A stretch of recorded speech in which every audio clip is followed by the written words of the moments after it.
for clothes that Tristan lost. At Bold 3 Detergent Plus. I need the remote. Where's the remote? What's on? It's okay to indulge in a good TV series binge from time to time, as long as you do so mindfully. Welcome to the Mindful Binge. It's like a book club, just for TV people.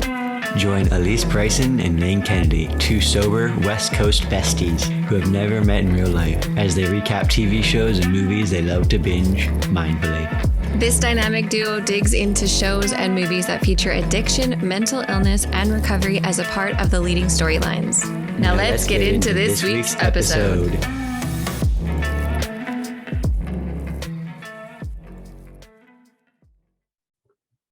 And just like that, we're back.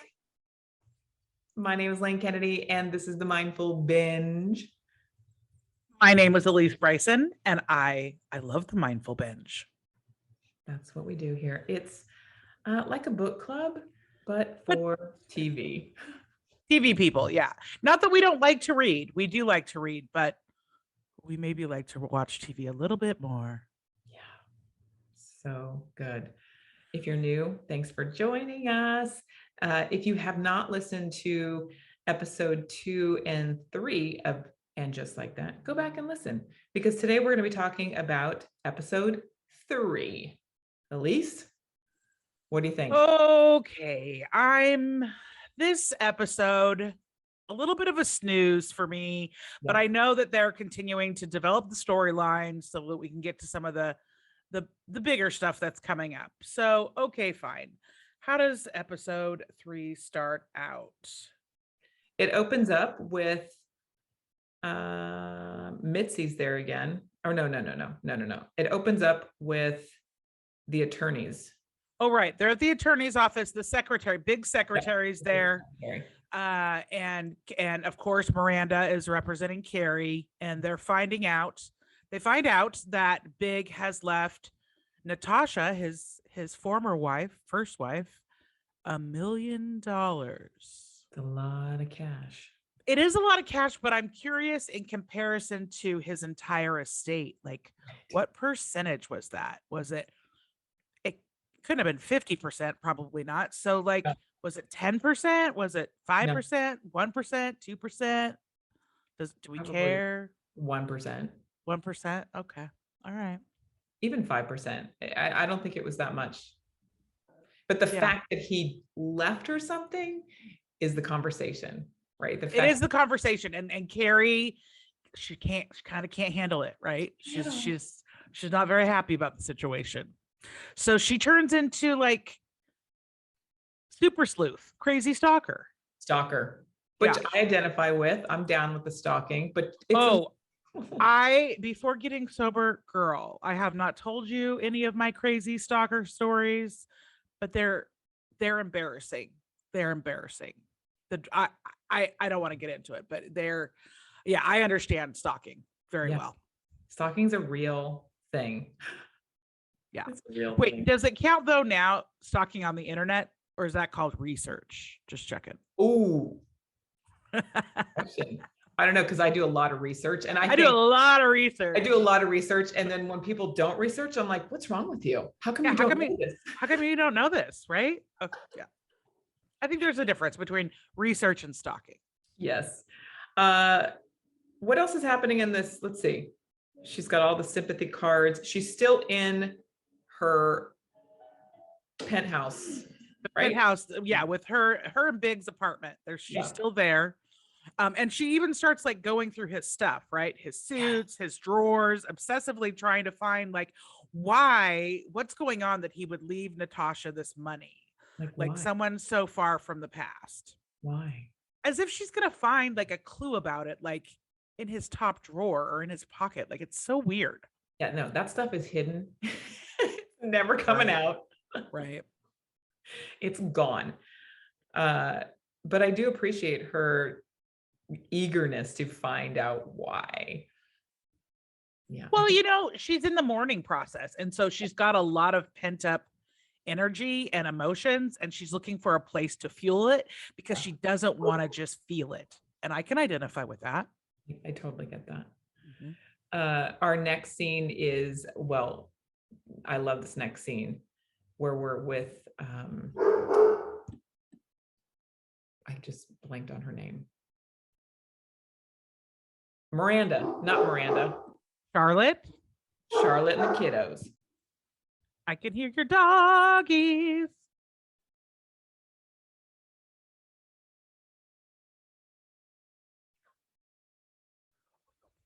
Okay, that's an edit right there, I guess. So okay, I didn't know what you wanted me to do there. I was like, am I supposed to fill in while you take care of the dogs?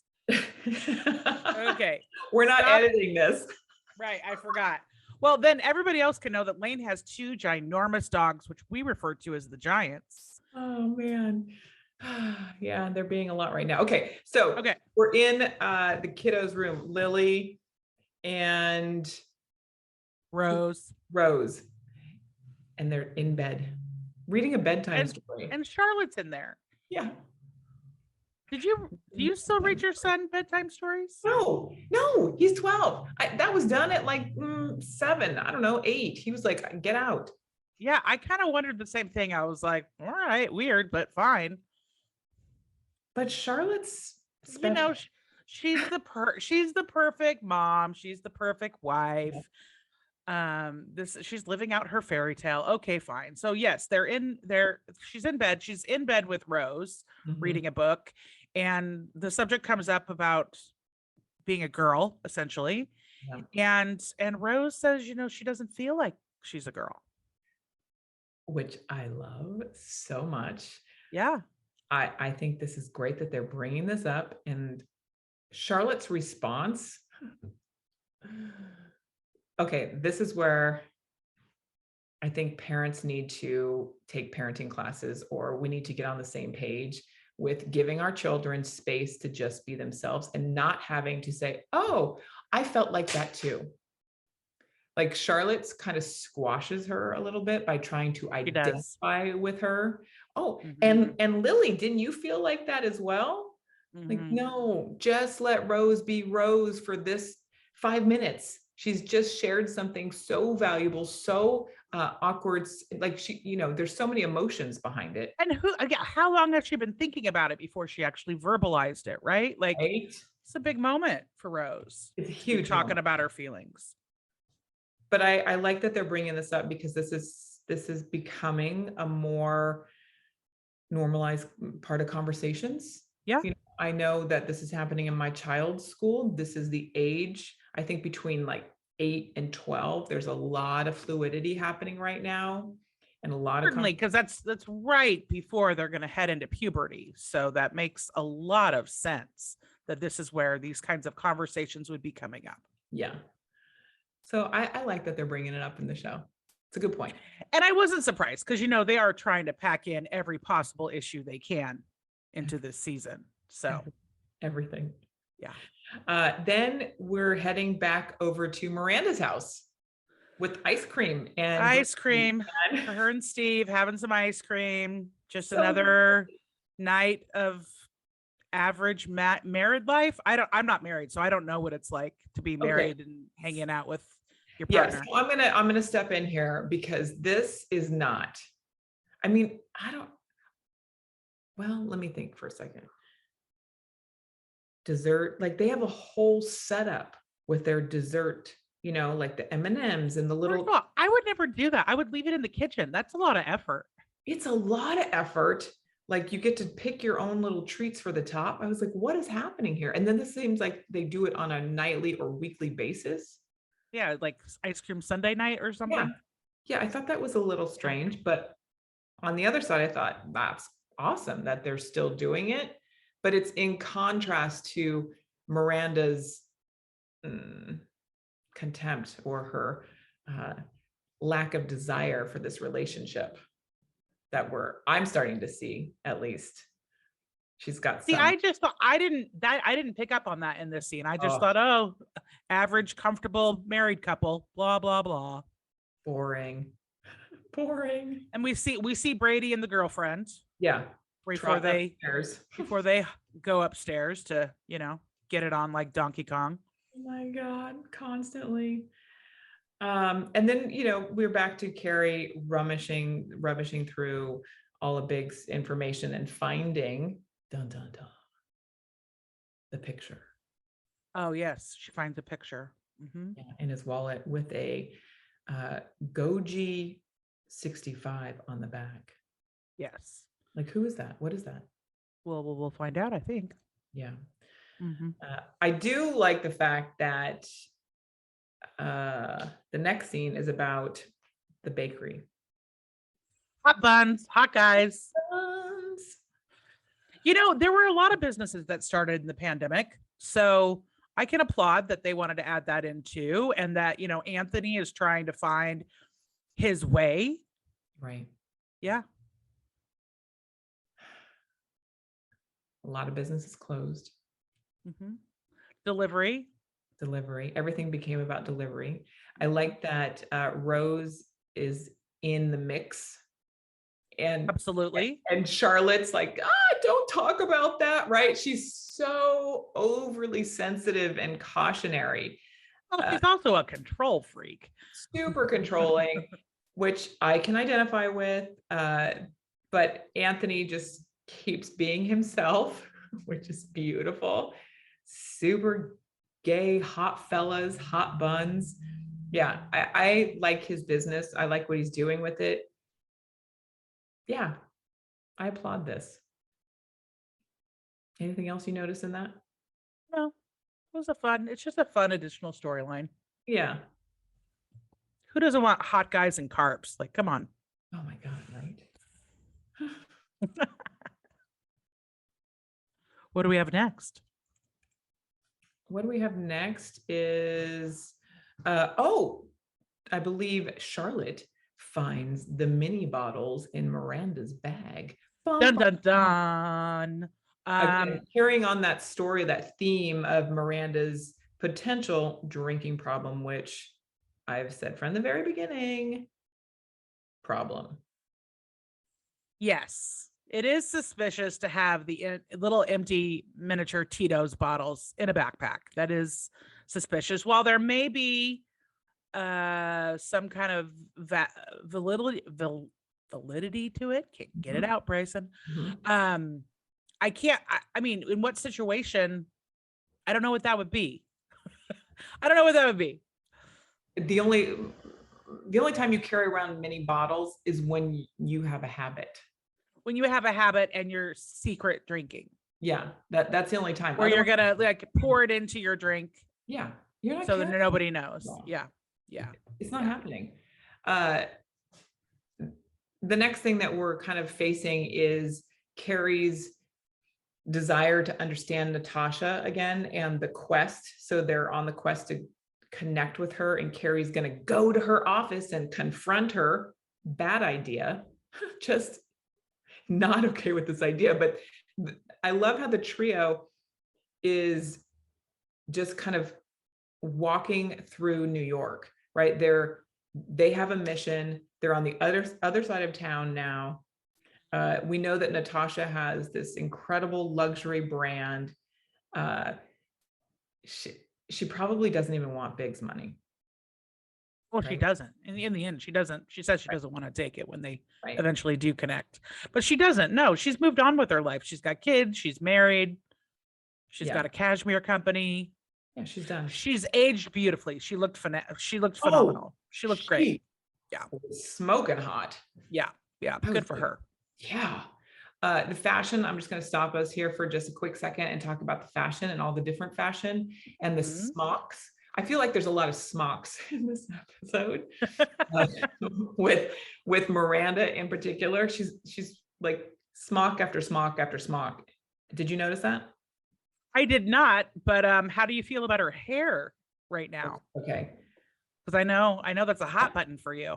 So the hair is it's like layered with different colors. So it's natural, more natural. But again, I'm like, what are you trying to do with your hair? Because she still has the little slivers of red, but it doesn't look fried or burnt in this. Yeah, her hair just doesn't look that healthy or full, or I don't know. Right. So it's okay. But there's a lot of smocks. Carrie is in that quintessential layered look with the denim shirt a lot. That's her look. Yeah, she loves to layer. Yeah. And what else happens in this? She actually confronts Natasha, which is it's weird. That scene out of place in the regard of she's going to open the door on her when she's peeing. Come on. Yeah, that was a little over the top. That was a little over the top. Maybe like she would turn the corner and bump into her, right? Yeah. But opening the door at a cafe, I thought, you guys, that was not too hard. Trying too hard there. Trying too hard. But I appreciated their kind of little moment that they had, and I felt like she got some closure. Did you feel that? I feel kind of bad for Natasha though. Yeah, that would be weird. And the end of this episode, we are at a live HBO taping for Che. Oh, we love her. We love her. Them. That's thank you, them. But I wonder what I feel like the pronouns were her, them, or her, they, or they, her. I'll have to go back and double check now. Yeah, I want to go back and check that out. I get confused when I understand they, them. I get a little confused with she, them. I understand it. I just get tripped up over it. Yep. Yeah. Which, but I hope people can appreciate, like, we're trying, right? Yeah, we're all learning right now how to really be more in unity around this. But I think this is an awesome scene because we see Che and Che's like boldness, reality, but more importantly, we pan over the audience and it's just vibrant and alive. And then we see Carrie and Miranda and Charlotte, and Miranda's face. She's like in love. She's dreamy. Yeah, she was just like, ooh. And this is when we know, or I know, game on. I think I was thinking like, oh, everybody's standing. But it was fun to see them out and doing something non-drinking related, right? They were out, they were taking in a show, taking in a performance. Yeah, it's a good scene. It's a good scene. And I like the way that Carrie and Charlotte leave and Miranda's like, oh, wait a minute. Well, Miranda pretends to leave too, because it's like she doesn't want to tip her hand that she's interested in staying. Right. Not necessarily secret, but like, okay, bye. It is secret. Yeah. She wants something of her own, I think. She does. And when she's at the bar with Che and Che's like, oh, kind of, there is definitely chemistry between them. There is. Yep. Which I like, I'm all about chemistry, bring it on. But when she's smoking, what is it called? The shotgun. She does the shotgun. She does her first shotgun. I'm like, yes. She gets all fired up. I was like, would that be a relapse? Yes. Would that count? I don't know if that would count. Would that count? Oh my God. The intensity between the two of them. Well, we see the camera on Miranda, but the intensity that she is experiencing when Che is, so like an inch within her mouth is right. It's so good. I have been there. I appreciate this moment. It was good. It's good. And just like that, we're to the end of episode 3. And just like that, but prior to that last closing moment, Charlotte brings up to Carrie, I think Miranda has a drinking problem. This is the closing moment on episode 3. That's right. And Carrie's just very dismissive about it. Yeah. Right. And in part because Carrie is still way too wrapped up in Carrie. She has no bandwidth to take on any of her friends' emotions right now. Right. And I think we've all been there, right? In your group of friends, sometimes you're able to really be there for each other, but sometimes you're just so in your own stuff. You're there, but it's all very superficial. Yeah. And so Carrie is very dismissive. Also, you know, Carrie isn't choosing to see it yet, or hasn't picked up on the signs, or thinks that it's normal behavior, you know, so she's not concerned. No, it's in fact, if we're going to have this conversation, I'm going to need a drink. Right. Like she's just like, this is not going to happen. Yeah. She's making a joke of it. She's like, whatever. Yeah. Whatever. So that closes season or episode 2. No, episode 3. And we're going to go on to episode 4. Anything else that we want to bring up for this? Anything in the press that we want to relate to this specific episode? Well, no, I mean, things happening in the press right now, present day, because this was, you know, this episode came out a few weeks back now. You know, we know that we've got the Chris Noth stuff is in the press, and we know that the character Stanford, who does start off in this episode in the very beginning, beginning, we know that he has passed. He actually passed in September, so we know that his character is not going to be around in this season. So sad. Because I think it was at the beginning of this episode where he's talking about leaving, right? Yeah. So, but I'm giving it a thumbs up, because they had sensitive topics and because of Miranda's intensity at the end. Yeah. I'm giving it a thumbs up. All right. I'm giving this kind of it's okay. It was an okay episode for me. I knew that it's just setting up more of the storyline, but this was just kind of ho-hum for me. Same with the fashion. It was just kind of ho-hum. There wasn't anything I loved. Yeah. That's what I'm talking about. A lot of those big mocks. Smocks. All right, friends, we will be back with episode 4 of And Just Like That. Thanks for listening and hanging out. Make sure to check out the show notes, and we'll see you next time. Bye-bye.